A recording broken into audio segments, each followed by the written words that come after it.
Hi, everyone, and welcome to the first episode of Queer Wellness Chats. I'm Jess. I use they, them, and their pronouns. Hey, I'm Sarah. I use she, her, hers pronouns. And Queer Wellness Chats is a new series, as I mentioned, as part of Project Uplift, which is a new program that focuses on improving health outcomes for LGBTQ plus people.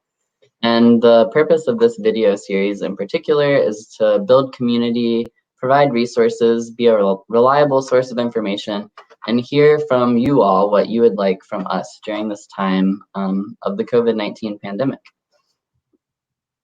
And before we get into that, we're going to introduce ourselves a little bit. Would you like to go first, Sarah? Sure. My name is Sarah, and I'm a clinical psychologist, and I'm an assistant professor at Duke in the Department of Psychiatry and Behavioral Sciences. I also work at the Department of Veterans Affairs Hospital in Durham. I'm the LGBT Veteran Care Coordinator there.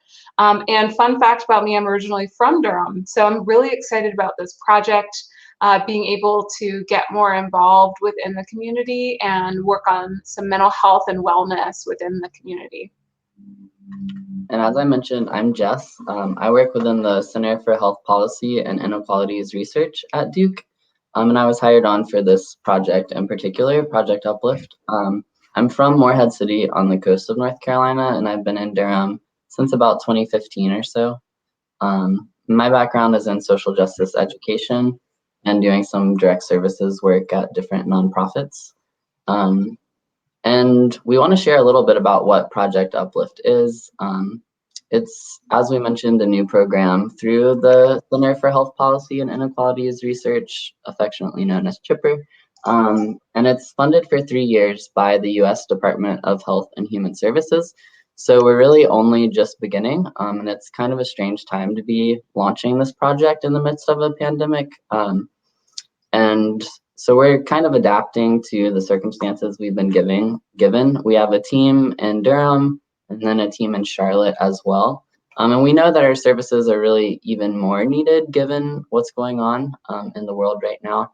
And the health disparities that were already there are only going to grow due to this situation. Would you add anything about Project Uplift, Sarah? Yeah. I think that one of the things that has really struck me is just how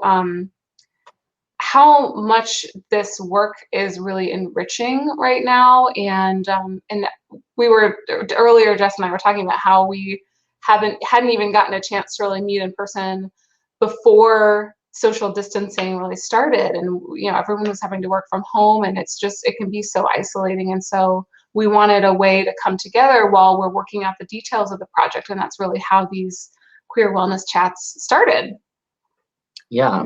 And just so viewers know, kind of the long-range vision of Project Uplift, we're planning to offer free counseling for mental health and substance use, as well as case management, which can look like support around job training, housing, medical care, legal concerns, a lot of different things. And all of that will be free and geared toward LGBTQ plus people ages 18 to 35 in Durham County and the surrounding area, as well as Mecklenburg County. But yeah, today we're going to be talking a little bit about minority stress. Mm-hmm. Yeah, so we wanted to start out, we thought that talking about minority stress today would be a good way to start out this series, this video series. And we're going to talk about the minority stress model, which is a way to explain the increased presence of mental health concerns among LGBTQ plus folks. So we know that depression, PTSD, anxiety, also substance use concerns, they're more common among folks who identify as LGBTQ+. We also know that psychology as a field, psychology and psychiatry, have historically pathologized differences in sexual orientation and differences in gender identity. So that means it's even more important for us to have a model that explains these differences without pathologizing the LGBTQ+ community. Yeah, I know I've had my own experiences that have reflected some of those trends. And homosexuality was basically a mental illness diagnosable through the 80s, right? Yeah, so in the 70s, they kind of down-regulated it from as much of a disorder as it had been, but it still appeared in the DSM until DSM-3, which the third revision or the revision of that, which wasn't until the late 80s that it was fully out of the Diagnostic and Statistical Manual of Mental Disorders, which is basically this big book that psychologists and psychiatrists use to diagnose their patients. And in a similar way, the various incarnations of what now is gender dysphoria in the current draft of the DSM has gone through many incarnations, and it was similarly very pathologizing, and many people consider it very pathologizing in the current version of the DSM, which only came out a few years ago. Yeah, so it's kind of an uphill battle to get quality mental health care if you're an LGBTQ plus person, which is some of what we're trying to address through this project. Yeah, and so we know, right, that mental health concerns among folks who are LGBTQ plus are not due to any kind of innate mental health vulnerability among queer people. Instead, it's actually because of systemic oppression, and it's because of violence towards these communities. So that's why the minority stress model can be so helpful. The model itself was first created by Elon Meyer, who's a professor at UCLA. At first, the model only referred to lesbian, gay, and bisexual folks, but then in 2012, it was expanded by Rylan Testa, who's actually the author of the Gender Quest workbook, as well as Michael Hendricks, who's an LGBTQ advocate. They expanded it to also explain mental health challenges among folks who identify as trans or non-binary. So the idea is that there's this type of stress that's minority stress, and it's unique to those who have different minority identities, like gender identity, sexual orientation, race, ethnicity, ability, religion, accent, the list goes on, right? So that when we hold these minority identities, we face challenges that folks who are in majority groups don't face. So there's two different kinds of minority stress according to this model, external and internal. We're going to talk about external minority stress first, then we'll talk about internal stress. And actually, we thought it would be helpful to give some personal examples of how this shows up in our own lives. So to start with, external minority stress, there are things around us in our environment that either directly or indirectly threaten our safety, our identity, our well-being. Some examples are things like discriminatory acts against a person, discriminatory policies or practices, violent acts, oppression, or microaggressions. Those can be things like misgendering or subtle racial or ethnic slights towards a person. So I think, Jess, you were going to give an example of how this shows up in your own life. Yeah, one of the biggest examples that came to mind being a North Carolinian and being a trans person was thinking about using public bathrooms, and especially around the time of 2015 and HB2, or the bathroom bill as it was known, where the North Carolina legislature basically said trans people had to use the bathroom that correlated with the sex that we were assigned at birth. And I actually had just moved back to North Carolina and had just started testosterone during that same year. And so I already had a lot of anxiety about using bathrooms and using men's bathrooms. And as a non-binary person, it felt even more complicated. And then suddenly I had this like other layer where I knew explicitly that there were people who did not want me to feel comfortable in public bathrooms. So trying to navigate all of that definitely added to my stress and anxiety levels, whether it was at work or in public. And I mean, I also just tried to stop using the bathroom if I could in public, which was probably not great for my health either. So that was definitely one big external minority stressor in my life. Yeah, and what you're talking about, like the way that thing that was at this really macro level, right? It's this policy, this statewide policy that's having an effect on your day-to-day life and the way that you can navigate through the world and the way that you think of how you fit in to your community. It really illustrates how these external stressors can really get inside of us, right? And affect our thoughts and our emotions and our physical well-being too. So that makes me think about how external minority stressors can become internal minority stressors, right? So they're the ways that systemic transphobia and systemic homophobia can sort of get under the skin, is the way one researcher termed that. So some examples of that would be feeling the need to conceal your own gender identity, feeling really anxious, like you were saying, about expectations of discrimination or expectations of rejection, internalized homophobia, internalized transphobia, or internalized biphobia. Those kinds of things can really affect a person. So as I was thinking about this, I was thinking about some of my own experience with internalized biphobia. So I identify as a queer pansexual person. I'm mostly a cisgender woman, but a little bit gender fluid.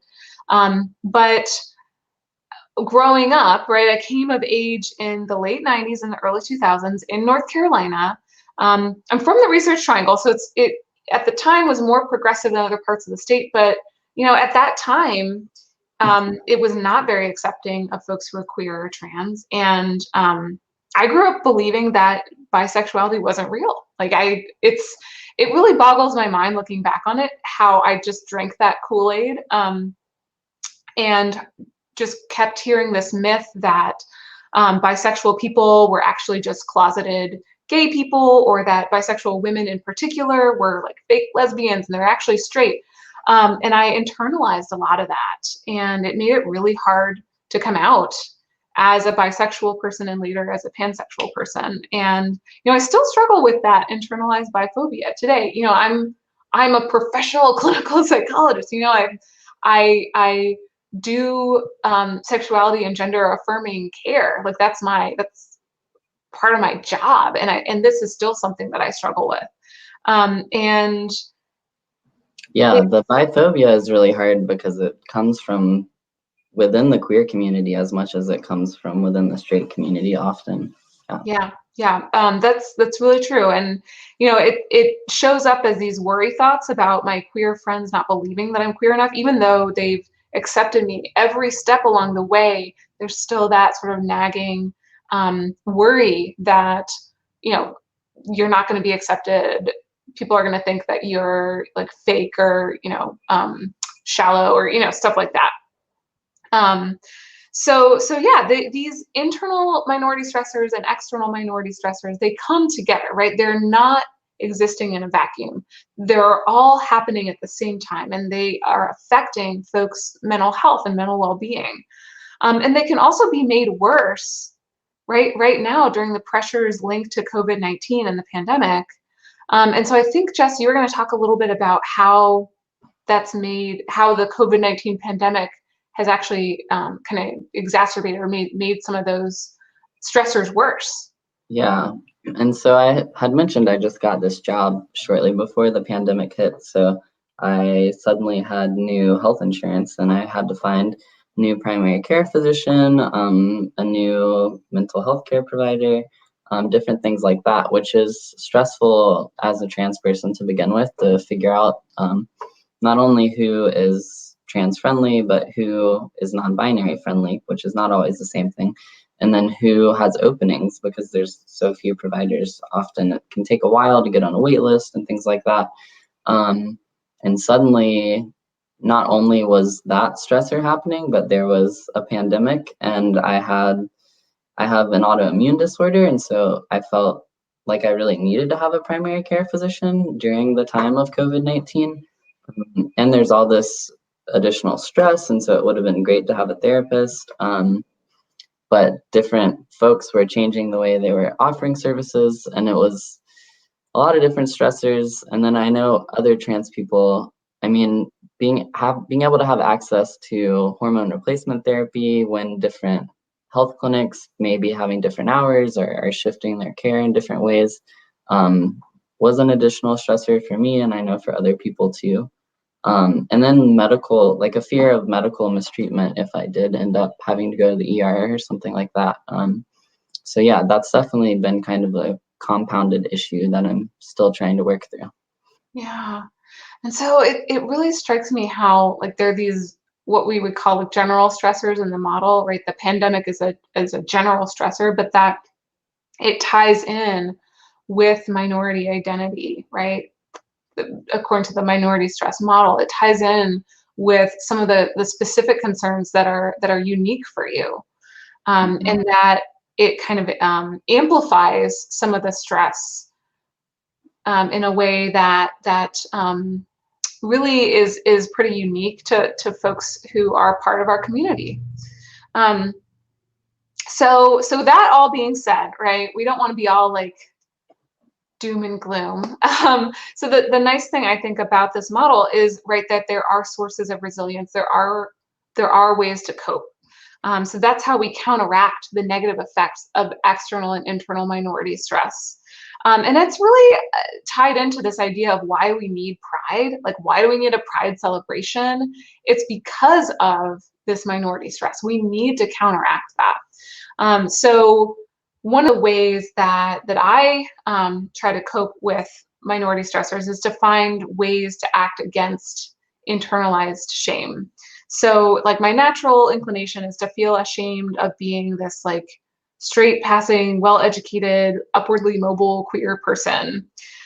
Because the shame, right, it slows you down. It like freezes you in your tracks. You can't do things if you're feeling that. But if I acknowledge my privilege, then I can use that as a tool to help other people. So rephrasing it rather than being something to be ashamed of, to be something to be grateful for and to use to help other people. So the other really important thing is to really embrace my need for interconnectedness with other people. That, you know, it's been really hard during the pandemic because I'm not seeing the people I'm used to seeing. My drag family, I'm used to seeing them, and we are, you know, having to send text messages and do video chats and socially distant meetups. My family of origin, who I'm really close with, like it's just really hard. It's really been hard during this pandemic, but it's even more important for us to rely on those ways that really sustain us and help us feel resilient. So that's our spiel for today. Thanks for joining us. And we want to ask for your feedback. Yeah, so this video series can really be whatever we want it to be, whatever y'all want it to be, and we'd love to hear from you. So we created a little survey where you can tell us what you're interested in, if you have what you think of some of our ideas, if you have other ideas, and you can find that if you just type into your search bar tinyurl.com/queerchats, and presumably you're watching this on Facebook. We'll also post that link on Facebook. But we're really excited about this. We hope you are too. Please spread the word. Encourage folks to come watch this video and let us know what they would like to hear about. Bye. Thank you so much. Bye.